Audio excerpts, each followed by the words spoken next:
देखिए, पटना में जाम की स्थिति तो लगातार बनी हुई है, लेकिन सरकार भी मुस्तैद है जाम को हटाने के लिए और यातायात व्यवस्था को दुरुस्त करने के लिए। इसके लिए कई जो योजनाएं हैं, उस पर पहले से ही काम चल रहे थे, जब से नीतीश कुमार मुख्यमंत्री पद पर आसीन थे। आज राष्ट्रीय अध्यक्ष हैं नितिन नवीन साहब, भारतीय जनता पार्टी के। उनके पिताजी नवीन सिन्हा साहब की पुण्यतिथि है आज, और इसी पुण्यतिथि पर जाम को दुरुस्त करने के लिए एक और पथ को जो है आज उद्घाटित किया गया है, उद्घाटन किया गया है। एक पथ का, मंदिरी जो पथ है, इनकम टैक्स चौराहे से सीधा मंदिरी के तरफ चला जाता है, उस पथ का उद्घाटन किया गया। इस समारोह में जितने भी सरकार के मुलाजिम हैं, बड़े मुलाजिम हैं, वो पहुँचे। उसके बाद जनप्रतिनिधि पहुँचे, जो मंत्री हैं, जो विधायक हैं, सबका आना हुआ।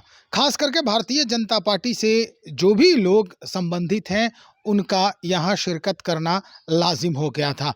दरअसल मुख्यमंत्री बिहार यानी सम्राट चौधरी खुद इस पूरे कार्यक्रम के केंद्र बिंदु के रूप में सामने नजर आए।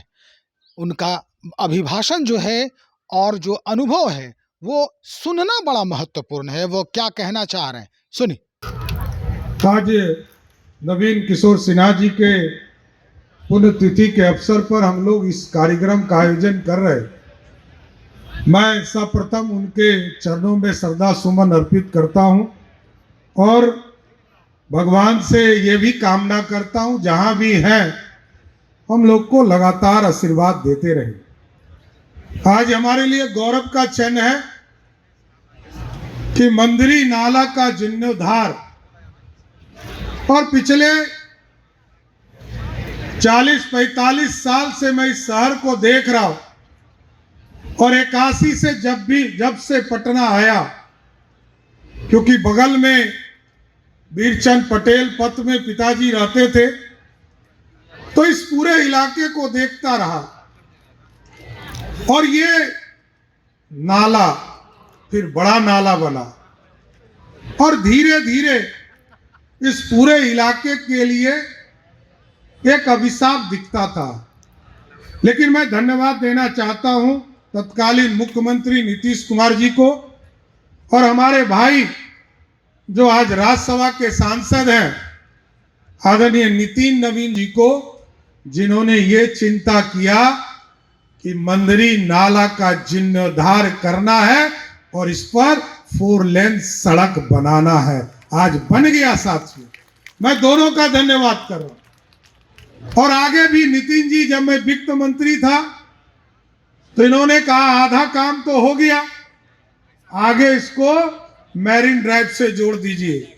और अभी इन्होंने चर्चा किया, यहां पर मुख्य सचिव बैठे हैं, मैं जरूर आश्वस्त करता हूं कि 31 मार्च 2027 को आइए अध्यक्ष जी, इसको सीधे मैरिन ड्राइव से जोड़ने का काम बिहार की सरकार अब करेगा, क्योंकि ये पूरा जाम का इलाका है, और इनकम टैक्स से लेकर गांधी मैदान लोगों को जाने में जो दिक्कतें होती रही है, उसका एक वैकल्पिक रास्ता भी है। और ये पूरा संरचना बदलने वाला, इस इलाके के लोग तो स्वयं तंग होते ही थे। ये पूरा पटना जाम की स्थिति को देखता था। अब स्वाभाविक तौर पर यह सड़क बन जाने के बाद ये पूरा इलाका रेसिडेंशियल के जगह अब कॉमर्शियल होने जा रहा है। अब तो यहाँ बड़े बड़े मॉल खुलने लगेंगे, और ये पूरी अर्थव्यवस्था बदलने वाला। इसलिए पूरी संरचना के लिए मैं नीतीश कुमार जी को, नितिन नवीन जी को और पूरी टीम को मैं धन्यवाद देता हूं कि इस पूरे के इलाके के विकास के लिए काम हुए। लेकिन साथियों, यही नहीं रुकना, अभी बहुत काम है।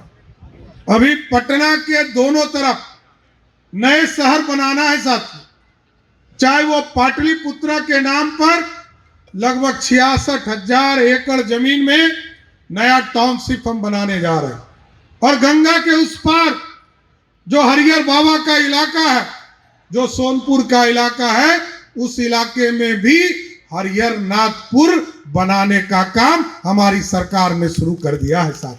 ये पूरा इंफ्रास्ट्रक्चर बदलना है। बिहार में नीतीश कुमार जी ने सुशासन दिया और मोदी जी चाहते हैं देश विकसित हो और नीतीश जी चाहते हैं कि बिहार समृद्ध हो। इन दोनों नेता के आशीर्वाद से मैं जरूर आश्वस्त करता हूं ये भारत भी विकसित होगा और बिहार भी आर्थिक रूप से समृद्ध होगा। नया ब्रिज कहीं हमारा बन रहा है।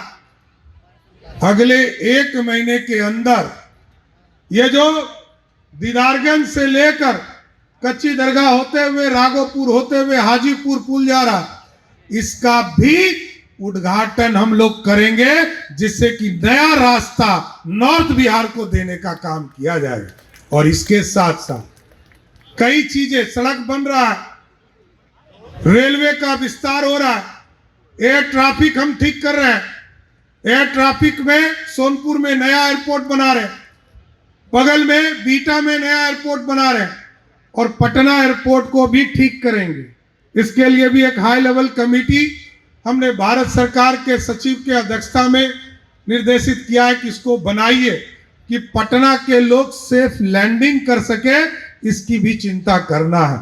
और एक रास्ता छूट गया है कि गंगा में वाटर ट्रांसपोर्टेशन, वाटर मेट्रो, मेरा घोषणा है कि अगले 1 से 1.5 महीने में वाटर मेट्रो भी पटना में चालू करने का काम किया जाएगा साहब। इसलिए आज मैं फिर से नितिन जी को, स्वाभाविक है आप विधायक इस इलाके के रहे और हम लोग लंबे समय से इसी शहर में, हम लोग इस जिले में काम कर रहे हैं। स्वाभाविक है ये आपसे व्यक्तिगत लगाव भी आपके इस इलाके से है।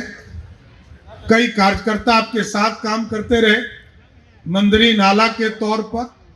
आज नवीन किशोर सिन्हा जी का पुण्यतिथि है।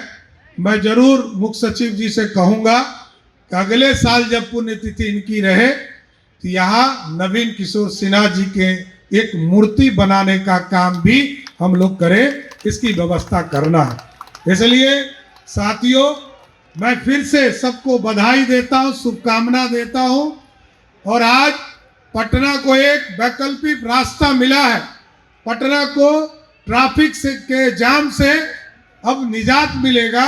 इसके लिए मैं पटना के तमाम लोगों को इसकी शुभकामना देता हूं कि आज से नया रास्ता आपको मिल गया। अब आपके विकास में एक और कड़ी जुड़ने का काम किया है। मैं फिर से आपको बधाई देते हुए अपनी बातों को विराम देता हूं। भाई 1981 से पटना में सम्राट चौधरी जी रह रहे हैं। जब उनके पिताजी बीरचंद पटेल पथ में रहा करते थे, यानी कि उस वक्त वो शासन में हिस्सेदार थे, शासन पे काबिज थे। और उस समय सम्राट चौधरी साहब या तो पटना में रह के पढ़ाई कर रहे थे या फिर कहीं जो भी उनका कार्य था वो करते नजर आ रहे थे। आज वही अभिव्यक्ति जाहिर किया है इन्होंने कि किस तरह की स्थिति इस इलाके में बनी होती थी कि लोग आने जाने के लिए भी सोचते थे कि जब जाम हो जाए तो किधर से निकले। एक खास बात सम्राट चौधरी साहब ने कहा है, वो ये कि इस मंदिरी पथ को 31 मार्च तक मैरिन ड्राइव से जोड़ दिया जाएगा। ये बड़ी बात है। पाटलिपुत्रा का नामकरण को लेकर के भी और नए टाउनशिप को लेकर के भी चर्चा इस पूरे अभिव्यक्ति के दौरान उन्होंने किया। साफ तौर पे कहा है कि बाबा हरिहर नाथ में भी हरिहर नाथपुर जो है वो बनाने की कवायद चल रही है। तो चलिए हम इंतज़ार करते हैं और देखते हैं कि विकास की इबारत जो है वो सम्राट चौधरी साहब कैसे लिखते हैं अपने इस शासनकाल में। बने रहिए, बहुत शुक्रिया।